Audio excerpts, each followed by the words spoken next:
How are you all? I hope you are all healthy and fine.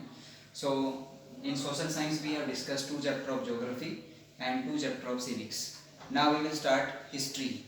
In history, we have discussed in the syllabus we will do four chapters in history. But in four chapters, we will start first about the nationalism in India. It is chapter third in your book. So we will start about nationalism in India. That is the chapter third in your book. And now first we will discuss this chapter third, nationalism in India. First we will discuss the meaning of this word. What do you mean by nationalism? Because this is very important thing. Nationalism means loyalty and devotion to a nation. Loyalty means वफादारी, किसी देश के प्रति अपने वफादारी दिखाना, and devotion उसके प्रति आप कितने devoted हो. That will be the nationalism. It means how much devoted and loyal to our country. That is called nationalism. Now why we are discussing about nationalism in India? हम क्यों पढ़ रहे हैं इस चैप्टर को? क्योंकि we have discussed that first freedom struggle was held in 1857, but at that time we didn't get the freedom. Why? Because it was held in separate areas in the complete country and it was not united, and people were doing struggle or people were doing movements or revolutions only for their own areas. They were not doing struggle for the complete country. It means they didn't know about the country. यानी इस time तक क्या था, nationalism in India इसलिए कर रहे हैं कि इससे पहले जितने भी मूवमेंट हुए थे उनके अंदर हमने सिर्फ ये डिस्कस किया था कि अलग अलग मूवमेंट किए लोगों ने, और उन मूवमेंट के अंदर उन्होंने क्या किया कि सिर्फ और सिर्फ अपने एरिया में कोई प्रॉब्लम्स थी उनको सरकार के सामने, ब्रिटिश गवर्नमेंट के सामने रखा. It means they didn't do about the country के बारे में कुछ नहीं सोचा उन्होंने. तो इसके अंदर क्या हुआ कि इस चैप्टर में हम ये पढ़ेंगे कि किस प्रकार लोगों के अंदर एक कंट्री की, एक नेशनलिज्म की फीलिंग क्रिएट करने के लिए कुछ मूवमेंट चलाए गए इंडिया के अंदर. That we will discuss. And in this nationalism the major role played by Mahatma Gandhi. और इसके अंदर मेन रोल जो प्ले किया था वो महात्मा गांधी ने किया था. How? Because he came in India in 1915. Before this he was doing barrister और law in South Africa and he faced discrimination in that country. उन्होंने साउथ अफ्रीका में डिस्क्रिमिनेशन फेस किया था. You have read in your 9th class one chapter in constitution and why constitution, chapter 3rd in your civics book. तो उसमें आपने पढ़ा था इसके बारे में कि महात्मा गांधी ने वहाँ पे अपार्थाइड सिस्टम है उसके खिलाफ मूवमेंट किए थे. So he came in India and he started movement against Britisher in India also. So when did he come in India? He came in India in 1915. वो इंडिया के अंदर 1915 में आए थे. And when he came in India at that time, First World War was going on. उस समय क्या था? फर्स्ट वर्ल्ड वॉर चल रहा था. फर्स्ट वर्ल्ड वॉर कब से कब तक था? First world war 1914 to 1918. First world war कब से कब तक चला? 1914 to 1918. And second world war also we will discuss. Second world war था 1939 to 1945. It means the chapter which we will discuss or the things which will come in this chapter that will come between these two world war. यानी इस chapter में हम किसके बारे में discuss करेंगे? जो दो वर्ल्ड वॉर हुए थे उनके बीच में जितने भी मूवमेंट इंडिया में ऑर्गेनाइज किए गए थे इंडिया को फ्रीडम दिलवाने के लिए, इंडिपेंडेंट करने के लिए, that we will discuss in this complete chapter. Then Mahatma Gandhi said one word, satyagraha. Satya plus agraha. It means we will use truth. यानी जहां पे भी हमें कोई काम करना है हम सच्चाई के साथ में काम करेंगे. If we will do the with the truth we will definitely win at last. उनका मानना था कि अगर हम सच्चाई के साथ में काम करेंगे तो एक दिन हम जरूर सक्सेसफुल होंगे. तो उन्होंने इस वर्ड का यूज किया, सत्याग्रह वर्ड.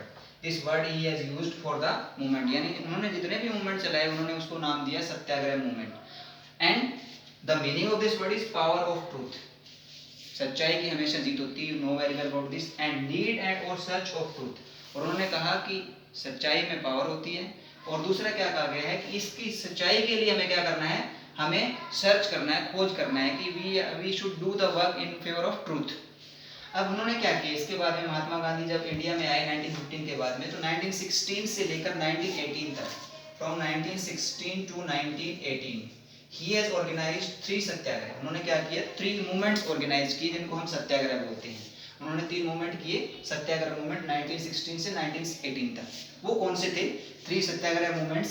पहला था चंपारण बिहार के अंदर. One first movement was in Champaran Bihar in 1916. ये मूवमेंट क्यों किया था उन्होंने? क्योंकि उस समय क्या था कि British government force the Indian farmer to और peasants to grow indigo crop. नील की खेती के लिए कह रही थी कि नील की खेती करो, क्योंकि नील से ब्रिटिश गवर्नमेंट को ज्यादा एडवांटेज मिल रहा था. But people didn't agree on this thing. Why? Because they didn't get the food crops, food भोजन नहीं मिल पा रहा था उनको। अगर इंडिगो उगाओगे तो इंडिगो से आपको सारा कुछ खाने को थोड़ी मिलेगा, you didn't get the eating products. So इसके लिए वो पीजेंट्स जो थे वो मूवमेंट कर रहे थे, इंडिगो प्लांटर्स मूवमेंट कर रहे थे। महात्मा गांधी सपोर्टेड देम, महात्मा गांधी ने उनको क्या किया था, सपोर्ट किया था। और ये मूवमेंट कब किया था, 1916 के अंदर। जगह कौन सी थी, चंपारण, और स्टेट कौन सा है वो, Bihar. Second movement, satyagraha movement जो महात्मा गांधी ने चलाया, that was Kheda movement in Gujarat 1917 में एक मूवमेंट चलाया महात्मा गांधी ने, जिसको खेड़ा सत्याग्रह मूवमेंट कहते हैं, गुजरात के अंदर है, 1917 में चलाया। Why, because at that time peasants जो मजदूर लोग थे, किसान लोग थे, उनका एक्सप्लॉयटेशन किया जा रहा था। So many taxes were increased by the British government and plague epidemic, plague महामारी फैली हुई थी। प्लेग एक बीमारी होती है, वो काफी एरिया के अंदर फैल गई थी, चूहों से फैलती है बीमारी। तो it was separate in the complete area and people were facing so many problems, so they started the movement and Mahatma Gandhi supported them. Kheda movement जो था वो किसके लिए था, पीजेंट्स का था, हाई टैक्सेस बढ़ा दी थे उसके लिए था। और इसके बाद में नेक्स्ट था mill workers movement in Ahmedabad Gujarat. और तीसरा मूवमेंट जो 1918 में महात्मा गांधी ने चलाया वो था मील वर्कर्स, जो अहमदाबाद में कॉटन मिल वर्कर्स थे, उनकी कुछ डिमांड्स थी। They were not getting proper money, proper salary they were not getting, so they started movement against the British government. तो Mahatma Gandhi supported to those people also in that movement. So these three satyagraha movement was organized by Mahatma Gandhi. First is Champaran movement for indigo planters, third Kheda movement for the peasants workers, third mill workers movement in Ahmedabad. So these three movements were organized by Mahatma Gandhi during the 1916 to 1918. These were known as satyagraha movement. It is given in your book also. So what you will do, you will read only these things. First we have to know the meaning of nationalism. What do you mean by nationalism? Loyalty and devotion to a country. Then when did Mahatma Gandhi come in India? In 1915. Two world war which were held in our complete world. First world war 1914 to 18, second world war 1939 to 1945. This complete chapter will depend on the between these two world war. यानी जितना भी इस chapter में हम discuss करेंगे वो इन दो world war के बीच में जो इंसिडेंट हुए थे वो डिस्कस करेंगे। Then satyagraha, what is the meaning of satyagraha? Power of truth and need for search for truth. It means Mahatma Gandhi organized these movements, satyagraha movement. These three movements he organized between 1916 to 1918. First is Champaran, second is Kheda, and third mill workers. This is already given. These movements are already given in your book also. Okay, so read this chapter up to this and try to understand.